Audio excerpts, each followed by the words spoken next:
I grew tired of the same. Then one night, packed my things, told the one I love I'll be back one day. Through the fight, through the pain, booked a flight, took a plane, told her not to cry. I'll be back one day.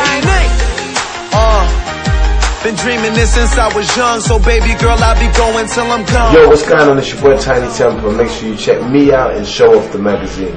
Is the music scene in the UK different from the music scene in the US? You know, I'd say it was definitely before. However, it is very much the same now. You know, just like you have your commercial radio, you know, like your Z100, we have our big radio station. Just like you have your specialist radio shows, we have ours. Just say like you have your big hip hop DJ that, you know, breaks new rappers. We have ours as well, and the little clips like the good music and the cash money, we have ours as well. So I'd say now it's pretty much parallel, which is why, you know, there's been a lot of American attention over in the UK, because, you know, things are pretty much the same now. Okay, cool. Now, how does it feel to see your music hit #1 on the Billboard charts in the UK? Incredible, like there's no bigger feeling. There's no bigger feeling at all. And it's nice to know, you know, your song is the most popular and most bought tune in the country, anywhere in that country. In a particular week or particular month or whatever, and that's been an incredible feeling for me, you know. I've had 2 #1 singles and a #1 album. It's been major. I just hope I can replicate what I've been able to do over there in other parts of the world, you know. Okay, cool. Now, how did you get noticed in the music business? You know what? In 2006, I did a sort of DIY.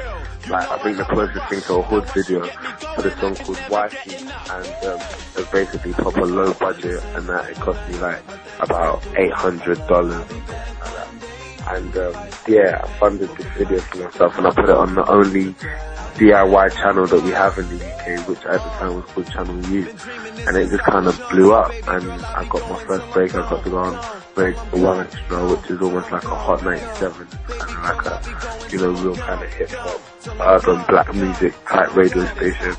And yeah, it all kind of kicked off from there, you know. I sort of like made my name and just started building on that, to be fair.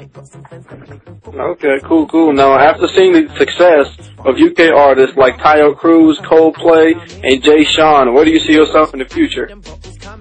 Where do I see myself in the future? Yes. Do you know, I just see this Tinie Tempah, you know, sort of emulating what those people have done. To be more specific though, like Coldplay, I mean, when you look at Coldplay, they're a big British band, you know, who sell records over here. Do you get what I mean? And that's just kind of what I'm trying to do. I'm not trying to come over here and be an American rapper, you know. I'm a rapper from England, and I plan on just doing exactly that. However, I definitely feel that the music is personal enough and appealing enough to transcend and, you know, be appreciated and embraced by, you know, people in America, and that's just what I plan on doing. Okay, cool. Now, can you describe your experience while pursuing a music career before you got a deal, and what advice can you give to anybody that's an unsigned artist that's trying to make it in the world?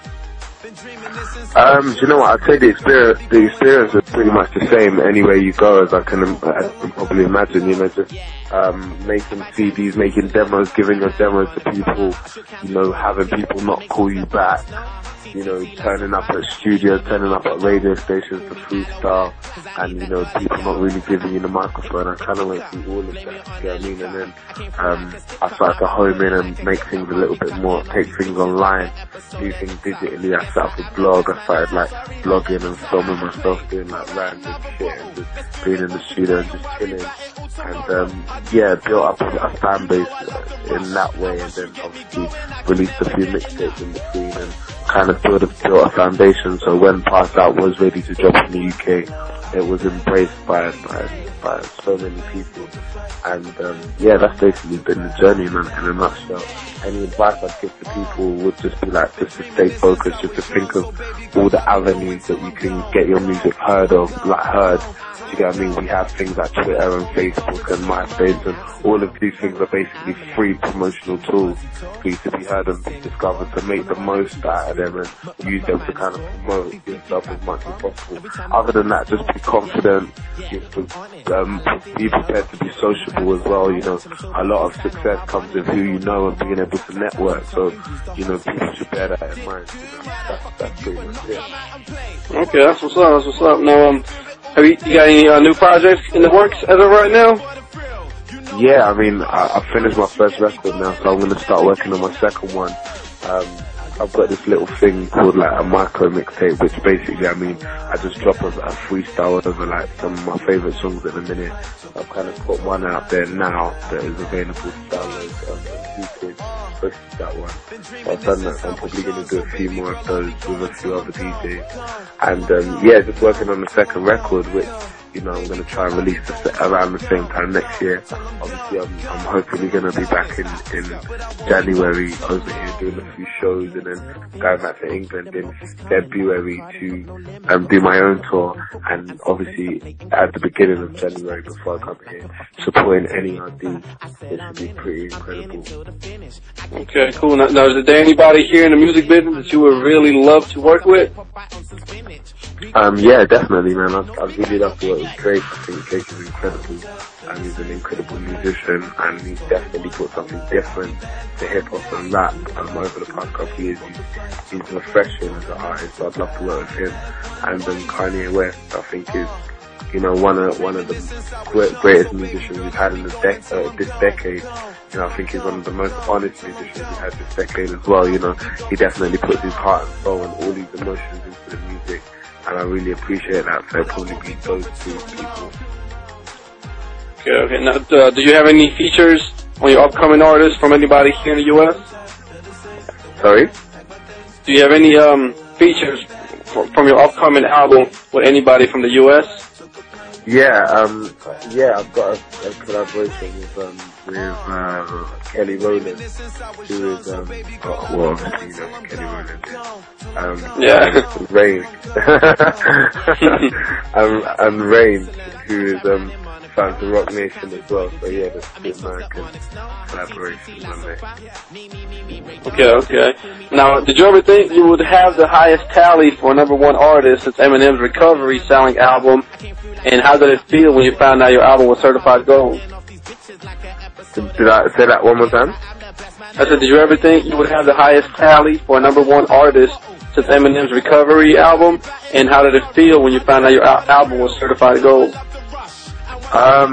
No, to be fair, I never. I mean, as an aspirational artist, you know, when you're young and you're writing lyrics in your bedroom, you're insanely optimistic. You think you're going to be the biggest and the baddest musician ever in the world. Do you get what I mean? But to actually watch a few successes manifest and become real has been absolutely incredible. And, you know, to have been able to make that little bit of history as an artist is pretty incredible. And obviously watching that album go gold in the first week was mental, like absolutely mental.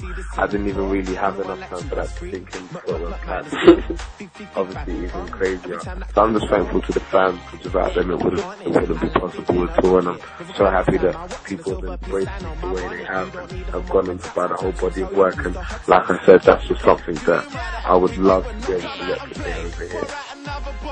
Okay, cool. Now tell us a couple things that fans might not know about you. Do you know, I'm big on theatre. I like going to the theatre and I'm watching just like live performances, and I get a lot of ideas by watching like live plays and productions. So like my live shows, a lot of people wouldn't know that. Also, I'm quite big on like magic as well. Like I'm a big magic fan, so I go to like a lot of magic shows, and I'm into like a lot of foreign films as well. A lot of people probably wouldn't know that, like French and Spanish and Italian films. Okay, what's your favorite sport? My favorite sport would have to be football, like English soccer. Yeah, gotcha. Okay, now, since our magazine is a Show Off the Magazine, we're gonna ask what makes you a show off. You know, I'd say, you know what, my music is very flamboyant. Do you get what I mean? I never hold any bars. You know, I say what I want to say, you know, life is good and I'm having a lot of fun, and I feel no shame in talking about how much fun I'm having. So I'd say the music, you know, and my lyrics definitely made this show up. Okay, cool. Now, can we get a drop from you for Show Off the Magazine? Yeah, of course you can. All right, you go ahead whenever you're ready. Alright, is it like are they watching it? Are they reading it? Are they listening to it? Yeah, it's gonna be basically we're gonna put on commercials and stuff like that, you know. So basically, a drop from you, just say your name and just give a shout out to Show Off the Magazine. Cool. Yo, what's going on? It's your boy Tiny Tempah sending out a massive shout out to Show Off Magazine, the biggest magazine around. Cool. I appreciate it, man. I appreciate your time and everything. No, thank you for the time, brother. Thank you very much. Thank you, man. Have a good day.